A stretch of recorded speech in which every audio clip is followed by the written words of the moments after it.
Hello everybody and welcome back to the Fortress of Solitude. Today we're going to be checking out Batman issue 138 by Chip Zdarsky and Jorge Jimenez. Gotham War continues with more strange choices for Batman and his family as they continue to battle one another over Catwoman and her thief empire taking over crime in Gotham and making Gotham a little safer. Batman continues to slide off the deep end and his anger puts him at odds with Nightwing for most of the issue. Beginning when Nightwing comes to shut off his main central systems and the Batcave, only to find Batman is working with the Riddler. If there's been one consistency throughout this entire event so far, it's been Nightwing. He seemingly is the only one who is reasonable and rational about what's going on, realizing that this is just two petty adults who can't express their emotions properly. However, he does see the good aspects of what Selina is doing and is trying to convince Bruce just to even have a talk with her. That's really all he is trying to do,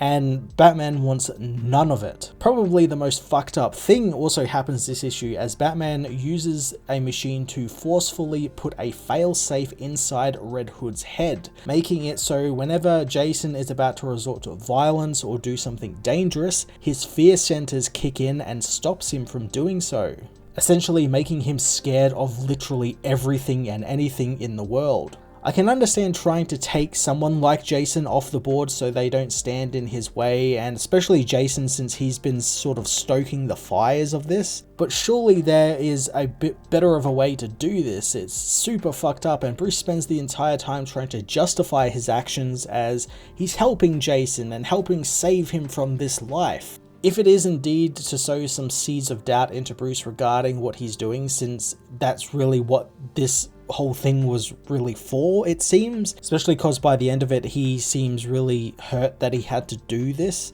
But surely there was a better way to do it since this feels really sloppy and there's been so many chances so far for him to stop and consider everything. They didn't need to mess Jason's mind up more than it already is. Vandal Savage's plot also takes a mighty step forward and it's revealed what the villain is up to, which is using Catwoman as an unknowing puppet to try and build himself a new League of Shadows in the wake of Ra's al Ghul's death, and to steal back the Lazarus resin and the Lazarus pits to gain more immortality, it seems. Zdarsky actually goes all in with Savage and ends up spending a bit of the first part of the issue digging into his backstory, explaining who and what he is and his relation to Ra's al Ghul, and building it all around the Lazarus resin-filled meteor that crashed Earth that initially gave him his intelligence and immortality. If you didn't know who Vandal Savage was, this would probably be a good way to find out about that, since it takes a quite complex origin story and history that this character has and condenses it down to about 2 or 3 good pages.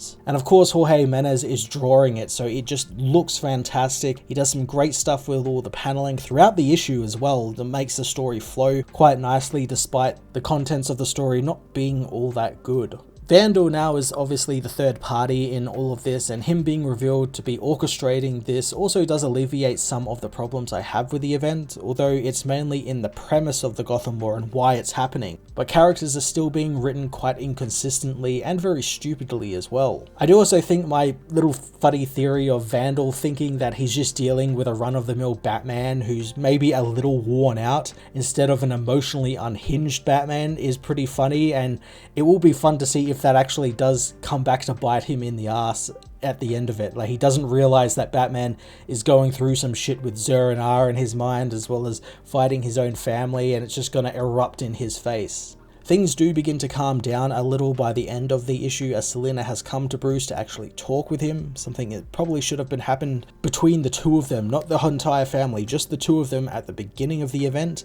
Although I am wondering if at this point, after everything he done, especially in this issue to Jason and Dick and even Tim and Damian, it all might be too late. I mean, obviously for the sake of continuing this book and stories of Batman in DC proper, this won't be too late, everything will kind of go back to normal, but everything he's done has to have some lasting ramifications for it. They can't just wave it away as like, oh, he was tired, oh, he wasn't thinking straight or anything. This actually has to matter now and have some weight behind it, and I don't know whether it will. That's the problem with this entire thing I've been having, is like, will it actually even matter in 6 or 8 months? Gotham War continues to chug along with quite a few character inconsistencies and motives. Although with Vandal Savage's role being partially revealed, I do feel that some of the problems I've been having with the event are being sorted out and addressed, and hopefully they keep continuing to do that as the story goes on. I'm going to give this issue a 5.5 out of 10.